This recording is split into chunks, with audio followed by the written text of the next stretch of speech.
So God really bless you. ये एक छोटी सी बात है जो मैं बोलना चाहूँगा, जो देखी गई। खैर, जब सेमिनार होगा तो मैं स्पेसिफिकली इसको और बोलने की कोशिश करूँगा कि जो प्रचारक जहाँ गए और जहाँ उन्होंने काम किया और फिर बाद में वहाँ पे पास्टर्स बने और या लीडर्स हैं, तो ये हमारी तरफ से एक अपेक्षा है कि चाहे वो पास्टर्स हों, लीडर्स हों, हम उन्हें जो आमंत्रण दे रहे हैं वो अपने प्रचारकों के तरफ से दे रहे हैं। हमारे आमंत्रण है लेकिन जा रहा है प्रचारकों की तरफ से। यानी कि एक समय तक आपने प्रचारक भाई को कॉल किया, एक समय आने के बाद आपने प्रचारक को साइडलाइन कर दिया और आपने एक डायरेक्ट तार मिलाना शुरू किया भाई राजीव के साथ और भाई टाइटस के साथ या किसी के साथ फॉर दैट मैटर।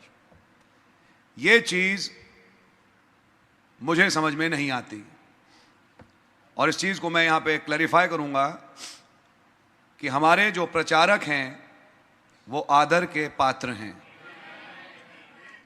बाइबल के अनुसार जो खुदा के कलाम को लेके जाते हैं वो आदर के पात्र हैं और उन्हें वो आदर मिलना चाहिए।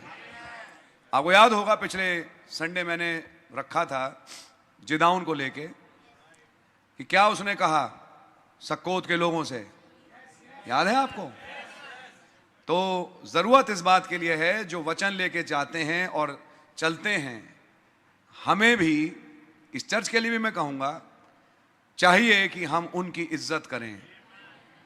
हमारी और मैं बाहर के प्रचारकों के पास ये जा रहा है, सब जगह जाएगा और इक्का दुक्का जगहें हैं, तो समझने वाली बात है।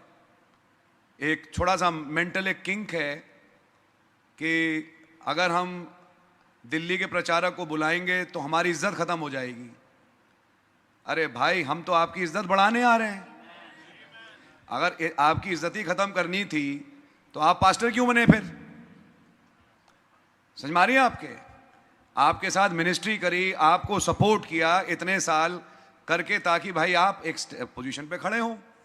और आगे भी इंटेंशन ये नहीं है कि भाई हम आपको हैम्पर करें, आगे भी इंटेंशन ये नहीं है कि मतलब हम आपकी मिनिस्ट्री में रोड़ा आए, लेकिन ये है कि भाई आप आगे बढ़ें।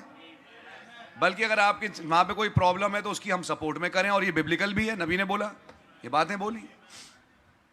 तो कुछ लोगों के लिए देखा गया कि वो प्रचारकों को साइडलाइन करते हैं, गलत। आपकी समझ मारी है?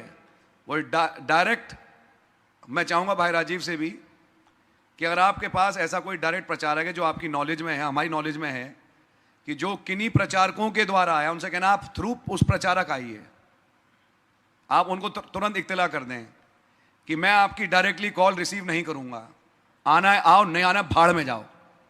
माफ करिए मेरे शब्दों को, समझ मारिए आपके। हमें ऐसे सर चढ़े लोग नहीं चाहिए, हमें चाहिए हलीम लोग जो खुदावन के साथ हलीमी से चलने वाले हों। आपकी समझ मारी है?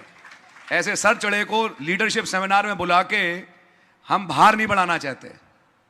आपकी समझ मारी है? मैं बात कर रहा हूं उनकी जो कि सेवकाई के द्वारा, जो यहाँ के लोग थे, गए प्रचार किया और निकल के आए। और खुदा का धन्यवाद हो, अधिकांश बढ़िया लोग हैं और वो इस चीज़ को सुनते हैं, समझते हैं। लेकिन कुछ हैं जो कि अब खेल खेल रहे हैं। तो मैं चाहूँगा कि आप अपने इन तमाम विचारों से प्लीज़ बाहर आएँ और जो प्रचारक भाई है उनकी इज्जत करें और उनके थ्रू आए। वो प्रचारक ठीक है, वो प्रचारक है और अब आप पास्टर हैं, लेकिन ये भी समझने वाली बात है, एक टाइम वो भाई आपके पास आया, या नहीं? एक टाइम वो आया, उसने सपोर्ट किया और आपके साथ काम किया। सो खुदा का नाम मुबारक हो। ये एक मेरा छोटा सा अनाउंसमेंट है।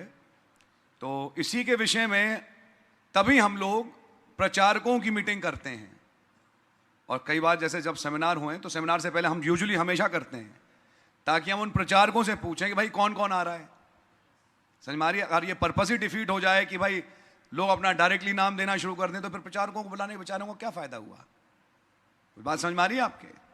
सो ये एक छोटी सी बात है और खुदा ना आप लोगों को बड़ी बरकत दें।